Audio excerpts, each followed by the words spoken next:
What is going on, guys? Nick Rizzo here, strivenlife.com, and I am here today to talk to you about the power of habits. All right, our entire days are consumed by habits. We may not even be aware of it because it becomes so natural for us to just kind of go with how our body and our brain tells us to go. Right? So habits are formed in a place in our brain called the basal ganglia. All right, and the whole point of this evolutionary aspect of organisms forming habits is to increase efficiency in our brains. All right, so to kind of reference a study that I read a while back, what they did is they took a mouse and they inserted a implant into their brain, and they would be put into a maze. And in this maze, there was one block where they'd start here, a sound would go off, cueing them to say this is the start of this routine. The block would go away and they'd go. And then what they had to do was find the cheese. So there was the cue, the sound, the action, find the cheese, and the reward, get the cheese. And what they noticed is that over time, the level of brain activity spiked at the cue, so the ringing noise to the mouse, and at the reward when the objective was finished.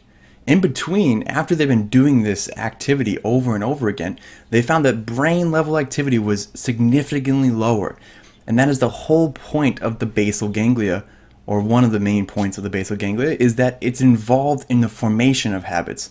So that way, when you're doing these activities that we have formed as habits, the amount of activity that is necessary to get that done is decreased, allowing our rest of our brain to not have to be fixated on doing whatever task we are now engaged in doing.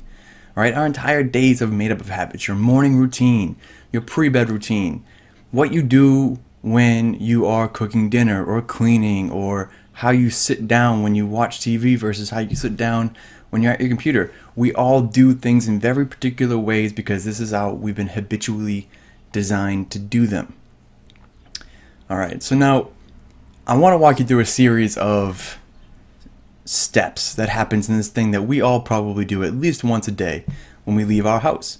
So what we're going to talk about is the process of backing out a driveway. I know it's very simple, very boring, but it gets the point across pretty damn well. All right, so for me, my driveway is an L shape. So my car's parked over here, and I have to back out, turn, and back out of that. Okay. Now these are the series of steps that happen when I pull out of my driveway, and you guys all do something similarly when you pull out of your house. All right. So I get in the car, put the car on, and I'll probably put on my music so that way I'm good to go when I'm driving. I don't have to worry about that. So I put on my Spotify, connect to Bluetooth, put that down. Put my seatbelt on, put my windows down. Put the car into reverse while stepping on the brake at the same time. Now I'm looking at my camera that gives me the reverse view, looking at both my side mirrors and my top mirror looking behind me, consistently and always back and forth as I start to then pull out of the first L part of the driveway. All right. As I get about this far, I now have to start turning. So now I'm slightly turning the wheel while looking behind me, looking in the mirror, or looking in the camera, and going and going and going. Now, as I've now made that turn and I'm going with the last part of the driveway, I'm now easing on the acceleration just a little bit, just so I can pull up towards the sidewalk before going any further. And while I'm doing that, I am looking in the camera and looking at the side mirrors to see if anyone is on the sidewalk as I approach it. And as I get to the sidewalk, I brake. Now, I have to pull a little bit more to start looking down the street that way and that way to see if any other cars are coming. Once I've come to the conclusion that there are no cars there, I then let go of the brake, step on the acceleration a little bit, reverse out of the driveway, put the car in drive, and then go about my day.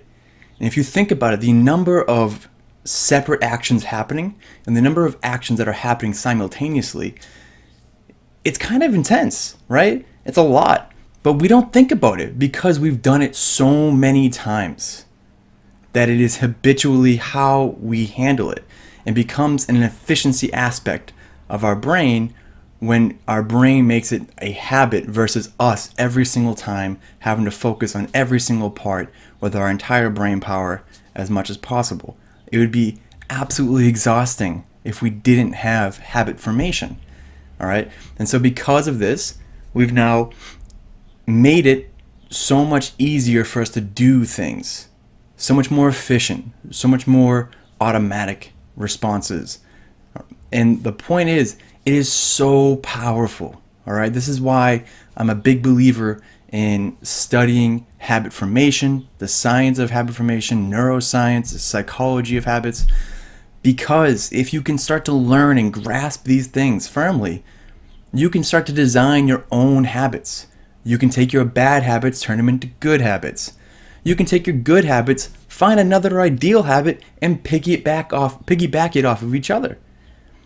It becomes this massive potential that many of us go through all of our lives without ever tapping into. And that is the point. And this is what we are focusing on Striven Life this month. And this is what we are trying to hack into in the Facebook group as well. So that is it from us today. Just know the power of habits are immense. You have the potential to start hacking into these things, to build the life that you want, to improve yourself, to be better for you, to be better for your job or your business, to be better for your loved ones, your friends, your family, and just live a better life overall. Live a striven life. All right, that is it for me today, guys. Take it easy. It's been Nick Rizzo, strivenlife.com. I'll see you later.